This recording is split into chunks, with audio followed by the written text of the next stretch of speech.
அனைவருக்கும் வணக்கம் நேயர்களே. சென்ற பதிவில் ஆனைமலை மாசாணி அம்மன் கோவிலை பற்றி முழுமையாக பார்த்தோம். இந்த பதிவில் அதே ஆனைமலை வேட்டைக்காரன் புதூரில் ஜீவசமாதி அடைந்துள்ள ஸ்ரீ அழுக்கு சாமிகள் சித்தரையா அவர்களின் கோவிலை பற்றி தான் முழுமையாக பார்க்க போகிறோம். இது மாசாணி அம்மன் கோவிலிருந்து டாப் ஸ்லிப் மலைக்கு போகும் வழியில் 2 கிலோமீட்டரில் வந்தால் வேட்டைக்காரன் புதூர் ஊர் பஸ் ஸ்டாப் வரும். பஸ் ஸ்டாப்பில் இருந்து இடதுபுறத்தில் 300 மீட்டரில் வந்தால் இந்த சக்தி வாய்ந்த புண்ணிய பூமியான அழுக்கு சாமி ஐயா கோவிலுக்கு வந்துவிடலாம். கோவிலின் மதில் சுவர் நுழைவு வாசல் வழியாக உள்ளே வந்தால் இந்த இடமே பசுமை நிறைந்த மரங்கள் சூழ்ந்த குளிர்ந்த அமைதியான இடமாக இருக்கும்.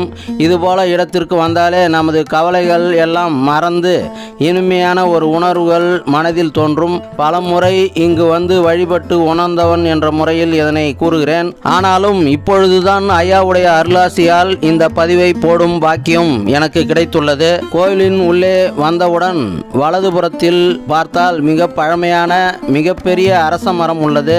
அதன் முன்பகுதியில் அருள்மிகு ஸ்ரீ அரச மரத்து விநாயகர் உள்ளார், கோயில் கொண்டுள்ளார். அவரை முதலில் வேண்டி வணங்கி வழிபட்டுவிட்டு அவரை சுற்றி வந்து விடுவோம். காரில் வருபவர்கள் வாகனங்களை இங்கேயே பார்க் செய்து விடலாம்.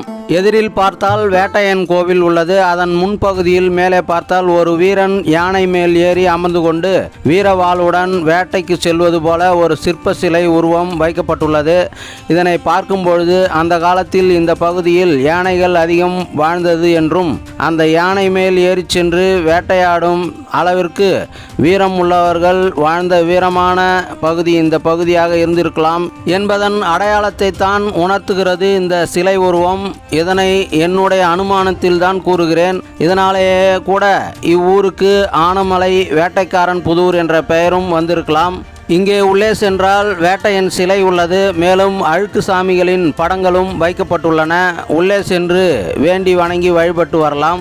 அழுக்கு சித்தர் சாமிகள் இங்கு வந்து சில காலம் அமைதியாக அமர்ந்து கொண்டிருப்பாராம். அவரை நாடி வரும் பக்தர்களுக்கு அவர்கள் நோய் குணமடைய அழுக்கு சாமிகள் உடம்பிலிருந்து அழுக்கை எடுத்து உருட்டி பக்தர்களின் வாயில் போட்டு முழுங்கும்படி சொல்லி எல்லாம் சரியாகிவிடும் போய் வா என்று பக்தர்களிடம் சொல்வாராம். பக்தர்களுடைய நோய்களும் குணமாகிவிடுமாம். சுவாமிகள் எப்பொழுதும் விரும்பி சாப்பிடுவது கம்மங்கூழ் தானாம்.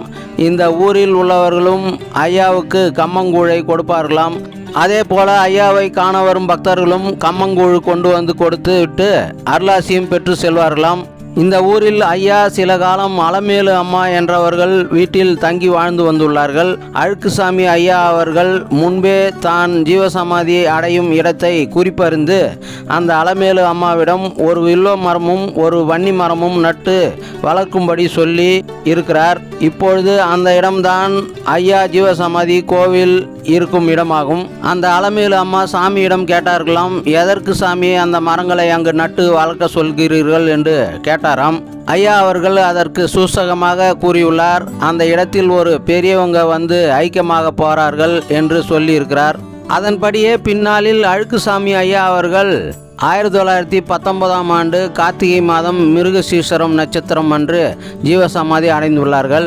இந்த கோவிலுக்கு அருகில் இன்றும் அந்த வன்னி மரமும் வில்வ மரமும் உள்ளதை காண முடியும். கோவிலுக்கு வரும் பக்தர்கள் தலவிருட்ச மரமான அந்த வன்னி மரத்தையும் வில்வ மரத்தையும் சுற்றி வந்து வணங்கி வழிபட்டு செல்லலாம். பின்னர் 1931இல் ஐயா ஜீவசமாதி அடைந்த இடத்தில் சிறிய கோவில் கட்டப்பட்டுள்ளது. அதன் பின்னர் தொடர்ந்து வழிபாடுகள் மற்றும் ஆண்டுதோறும் குரு பூஜைகளும் நடைபெற்று வந்துள்ளது. அதன் பின்னர் 1934ஆம் ஆண்டு கோவிலுக்கு அருகில் தீர்த்த கிணறும் கோவிலுக்கு உண்டான மடமும் கட்டப்பட்டுள்ளது. அதனை கோவிலில் உள்ள கல்வெட்டு மூலம் அறிந்து கொள்ள முடிகிறது.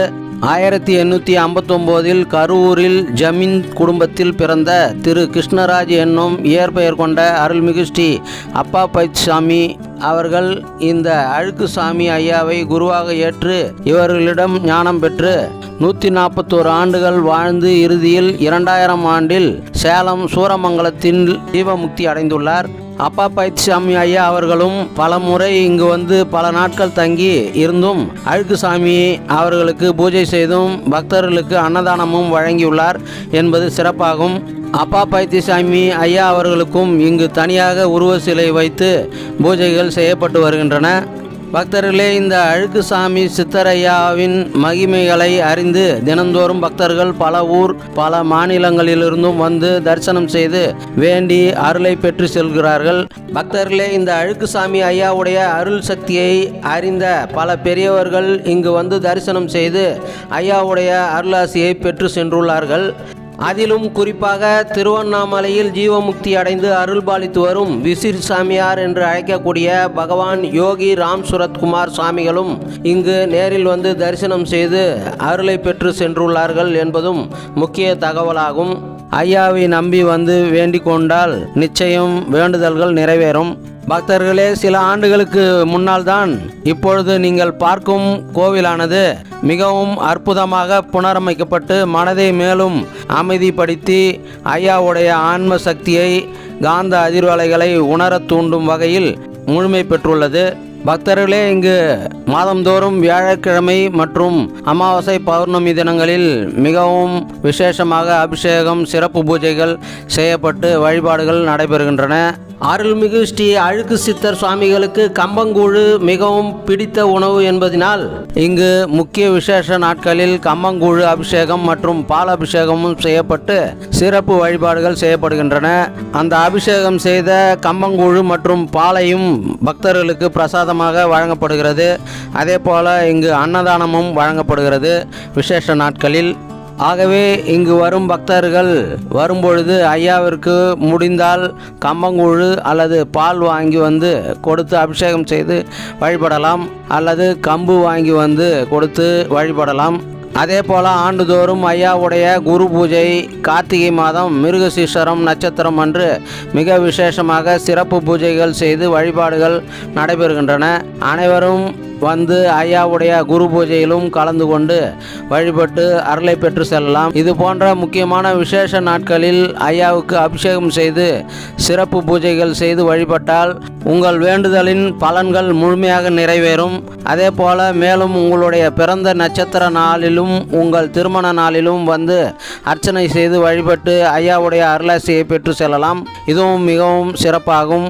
கோவிலின் தரிசன நேரம் காலை 6 மணி முதல் பகல் 1 மணி வரை, மாலை 4 மணி முதல் இரவு 8:30 மணி வரை காணலாம்.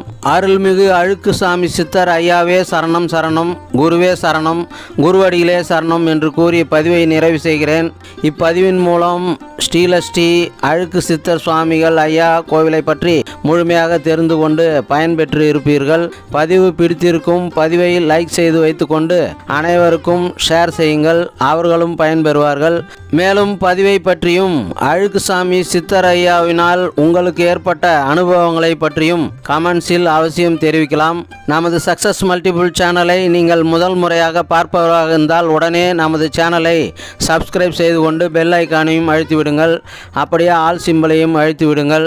நமது சேனலில் இதுபோல வரும் சக்தி வாய்ந்த சித்தர்கள் ஜீவசமாதி கோவில்கள் மற்றும் வரலாற்று சிறப்புமிக்க கோவில்கள் மற்றும் சுற்றுலா தலங்களையும் பார்த்து முழுமையாக தகவலை தெரிந்து கொண்டு பயன்பெறலாம். நன்றி, வணக்கம். மீண்டும் வேறொரு நல்ல பதிவில் சந்திக்கிறேன். வாழ்க வளமுடன், வாழ்க நலமுடன், வாழ்க வையகம், வாழ்க தமிழ்.